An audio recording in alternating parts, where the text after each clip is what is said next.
I think, I wasn't surprised that, I was a part of the World Cup squad. I've been doing well. I've been back and forth with, the selectors and, coaches back home. So I know once I'm doing my work here and performing, that will lead to national duties. So I wasn't really focusing on the World Cup. I was just focusing on trying to, make sure that whatever happened here, I did my best and put my best foot forward. But we've been playing some bad cricket in patches, and in terms of decision, we've been bowling wrong at the wrong time, and I think that's what been causing the games, for us to keep losing and losing in simple ways. And I'm disappointed, knowing that we play Rajasthan Royal recently and we get defeated by a weak batting order like that team. And if we can't restrict a team for under 170 plus, with our bowling attack, then a strong team against Mumbai and stuff, we're gonna need miracles. So we do so have to continue to believe, and I believe, but I just hope that everyone believes that once we win the next three games, chances are whatever happens, things might go in our way, but we have to win our games and focus on making sure we win our next three. Andre, there is a perception that the majority of the West Indies cricketers, they don't like to play for their national team and they basically revel in playing for the T20 leagues. So do you think World Cup provides you the right platform to change the perception to prove the critics wrong? Yes, I do. I think you know I'm so hungry right now to represent the West Indies because a lot of fans been saying all sort of things, and it's annoying because that's all they do. They never know what it is to play with injuries and to play in situations where you're not comfortable. And if you keep playing for your country and you're not comfortable, then the performances won't show as how it show here in franchise cricket. So I think what been happening over the years is we that play all around the world, in T20 leagues, we've been treated like royalties, and we haven't been treated like that, among our Caribbean team. And I think that's where it should be more fun because we speak the same language. We can be ourselves and stuff. And the last time I joined the West Indies team was recently when I take two injection to better my knee and it flare up against it, and I was so upset. And I was watching the games against England and couldn't do anything about it. But as I said before, I'm so hungry right now to represent the West Indies and to smash sixes and to do what I've been doing here and score hundreds. Just a follow-up.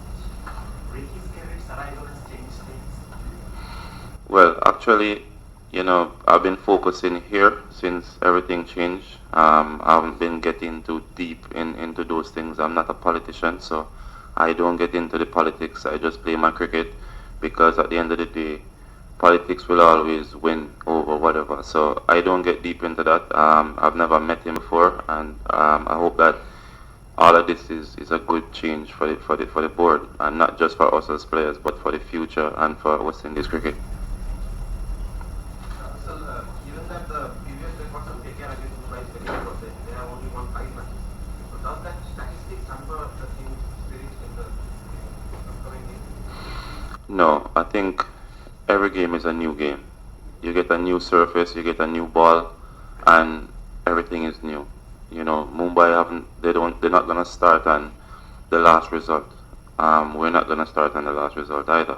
So it's a chance for us to redeem ourselves and to try and make sure that whatever we do tomorrow, we give ourselves the best chance to get rid of that theory that you just mentioned that you know they win more games against us than we do, but that doesn't mean that they have the upper right. I just think what we do on the day is what matter the most. What it takes in order the team keeps sliding down one match after the other? What does it take for a turnaround? Because the personnel is same. Look, I think as I said before earlier, we have a good team, but having a good team and making bad decisions, I think that you will always lose games, and that's what we've been doing. I, if we have the time, I could pinpoint a few games where if we just bowl, look to bowl tighter in areas, or maybe, you know, bowlers that would actually restrict the game, or the right bowlers at the right time. I think they said that our batting been struggling, and the batting haven't been struggling really. We get to totals that we should have defend.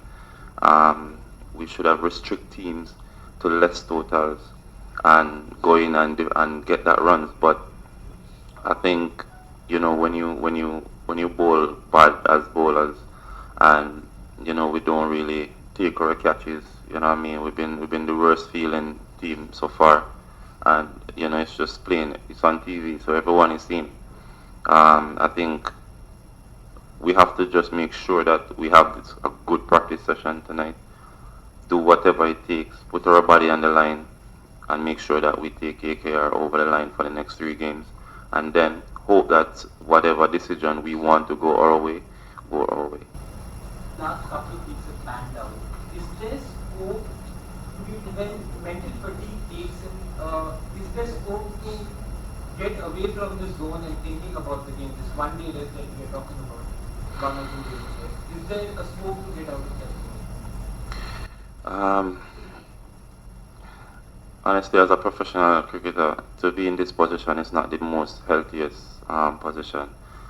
I find myself just being in my room for the last couple of days, and losing games after games, and I'm not the type of guy to be walking around like I'm doing something good. Even if I score an half century and we came out on the losing end, or if I get 5 wickets and I come out on the losing end, it doesn't make me want to leave my room. And we as cricketers, we have to have a passion inside, not to show it on the television and just show it like people is saying that he's so passionate, but deep inside he's not passionate, and I am passionate inside. And sometimes it shows out on the field. I may get upset at a teammate, for dropping a catch or for not taking a half chances, because when we mess up, guys take our half chances. So I think come back as a team and to get stronger, we all have to believe. And it's hard to be walking around, losing 6 games in a row. It's not healthy, to be honest. And I'm feeling down at the moment, but tomorrow when I cross that rope, my energy level will be 150. Last 2 questions. Andre, previous press conference, you talked about your batting order. Have you chatted with the team management about your batting order to bringing it to number 4 or 3? Yeah, been having conversation with the coach, and he's backing me to go in whenever the team needs me. He's gonna have me as a floater now instead of batting down. So maybe tomorrow you will see me a bit earlier. Maybe I'll be coming in at the same lower order, but it all depends on what happens tomorrow. You can't predict the future, and I think if we should get a good start, then maybe I just stay where I normally bat and allow the runs to pile up. Then when you get that start, I can go in with 4 or 5 overs to go. I'm happy doing that. So if the team need me to bat 12 over tomorrow, I'm happy to bat 12. If they need me to bat 3 or 4, that's my job.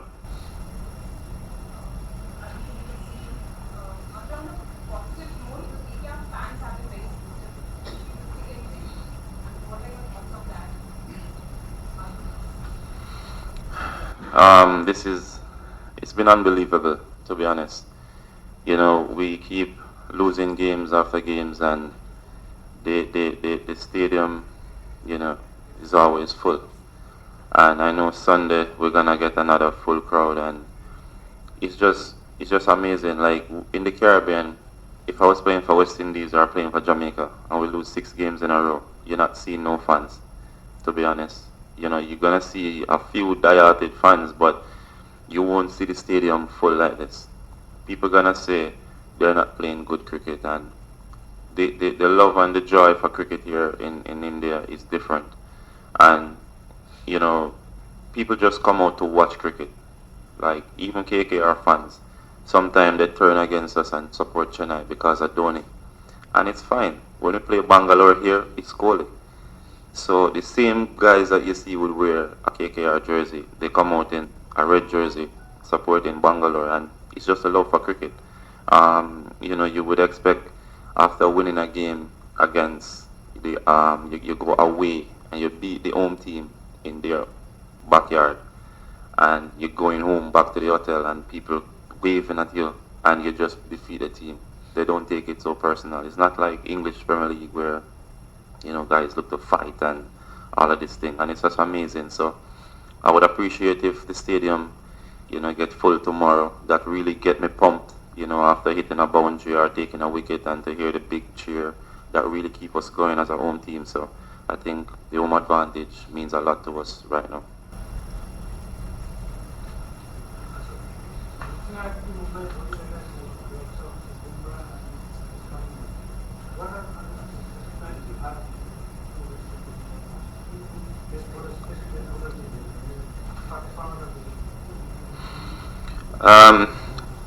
I've never feared any bowler. Never. Bowlers fear me. To be honest. I'm not bragging or anything. I can get out one ball tomorrow, while the first ball they bowl can go for 6. So I'm not afraid to get out. Like, I'm not gonna die. So, you know, it's not life and death situation. It's like you're giving yourself a chance to score runs. They try to get you out. So Bumrah is a top bowler. Malinga, top bowler. But they are human beings. Tomorrow they can bowl a few balls that slip off the fingers, don't come out like how it normally come out. And I'm in business. So good question, but I never back down. This ground is always hunting ground for Rohit Sharma, and yours also. How do you look at it? As I said before, it's a game of cricket, and you know, Rohit Sharma, if you have a good runs record here,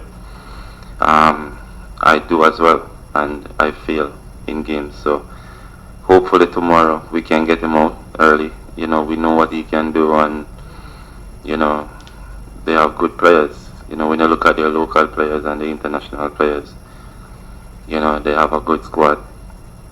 They've been playing good cricket for the last couple of games, so you know, they're coming out hungry for 2 points, and we need 2 points. So we have to go for it, and the 2 points is in our court. So you know, it's on our home soil. We have to make sure that we be prepared and we're ready for that.